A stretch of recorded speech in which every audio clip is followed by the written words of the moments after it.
Ferry Bridge Services, Castleford, M62, sunshine, and there's always something happening here when we get here. That's one of the advantages. This is Dave Takes It On. I'm Dave. Now we're here, we've got Gridserve one side, we've got Tesla the other. It's all go at the moment. You can see over there, we've got the Gridserve engineer, and we've met up with him before. So it's like a reunion when we come here. And when we arrived, all of these Gridserve were shut down. The bays were blocked off with the van and nothing was happening. So we've had a good old chat and we found out this was nothing wrong, it's just part of the servicing requirements. So over there we have the transformer, and periodically what needs to happen is they need to shut down the transformer, do some tests on it, fire it back up again, take some readings, and when they fire it back up, these all come back online. So these are now actually coming back online, and they will one after the other boot back up and everything's normal. And we've had a number of cars pull in, very worried that they can't get a charge here, and they've just been reassured that if they can pull in, they will very shortly be able to get a normal charge in the normal way. The van will pull out and the site will be back to normal. So it's really coincidental about our timing here, and it was last time. We'll dig the video out for you, but last time we were here, it was dark, and the whole site was actually running off a generator, and they were running at about 50 kilowatts at the time. That's all the generator could do.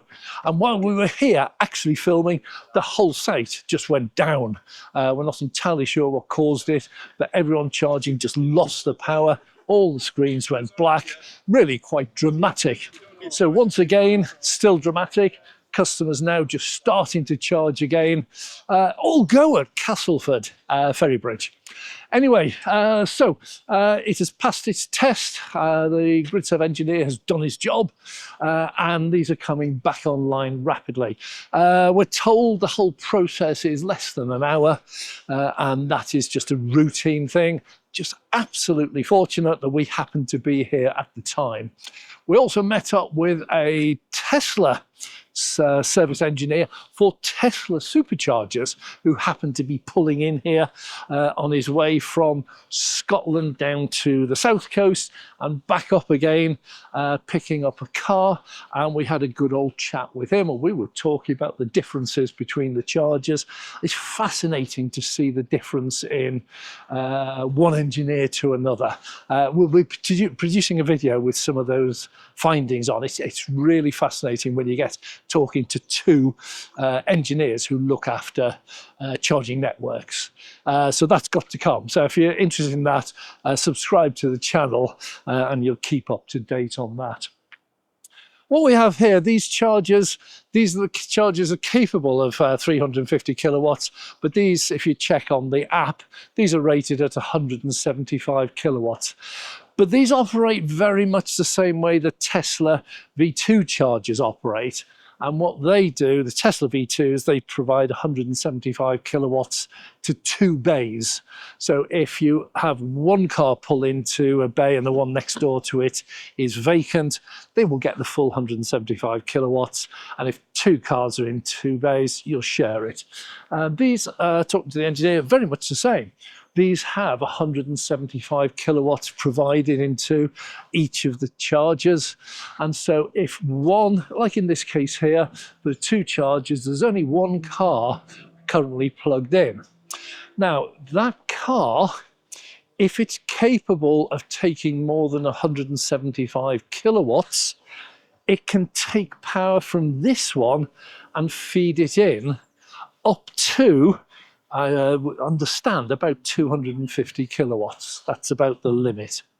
So anyone who can charge faster than the 175 is going to get more than the 175. Obviously, if another car was to come into this bay and start charging from this one, then the sharing would stop, and each of those would have just the 175 between them.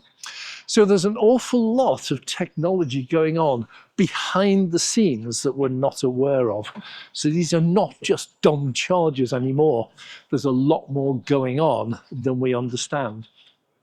So what we have here is a dozen of the chargers. They're rated officially at 175, but people pulling in that are capable of taking more than 175 kilowatts, if it's quiet, might well get quite a bit more than that. Over on the Tesla side, there's, I think it's 20 chargers here. Those are all V3 chargers, and those, of course, do not share power in any way. Those are 250 kilowatts, CCS2 only. They are dedicated power for each of the chargers, and most of the cars plugging in will be able to take up to that 250 kilowatts. Tesla also, in many ways, will allow power sharing. It's a really strange arrangement, but from the cabinets, they can share power with the cabinets.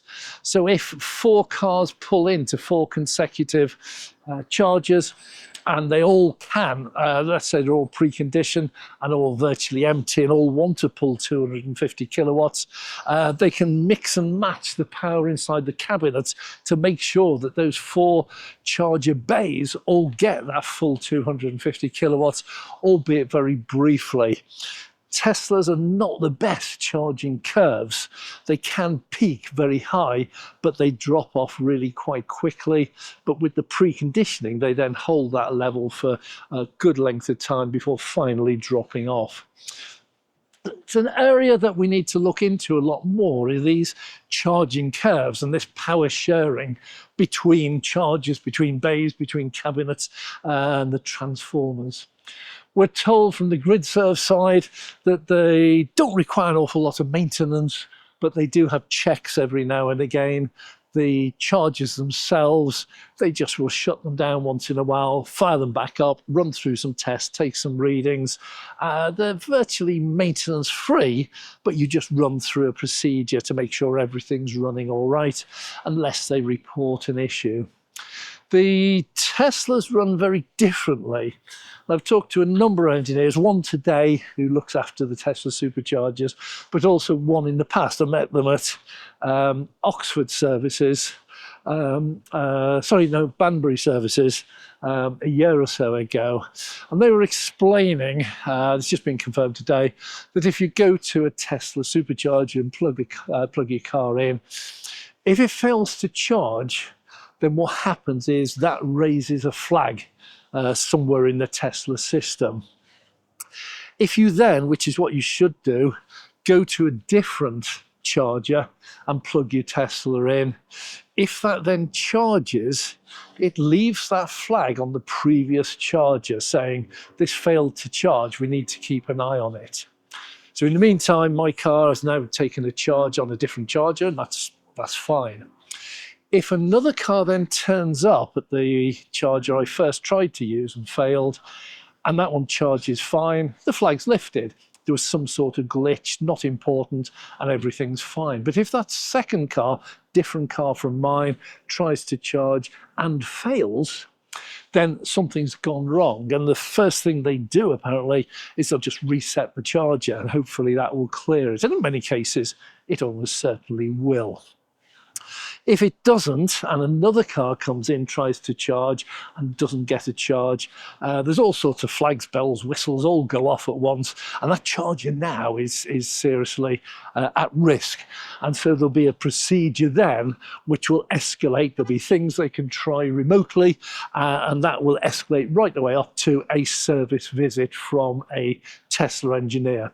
And Tesla, unlike other CPOs, just have a fleet of engineers constantly on the road. That's what they do. They don't sit in a depot waiting for a breakdown, because Tesla has a good sized network and they are constantly out on the road on other matters. These Tesla engineers do not just do the servicing on the chargers. They may well do other jobs as well, like installations, commissioning. They might well do visits to service centres. But they will be available, and they'll be able to get out very quickly and do more intense diagnostics on the spot. Oh, we're opening up the bays now here. So this one looks like everything's finished. And there we go. The chargers are now back in use. So just while we've been talking, the screen has cleared. This one's now back in action. And everything's back to normal. So these Tesla superchargers, they're monitored much more closely than other CPOs. I'm not saying all CPOs, and they have engineers who are available much more speedily than other CPOs as well.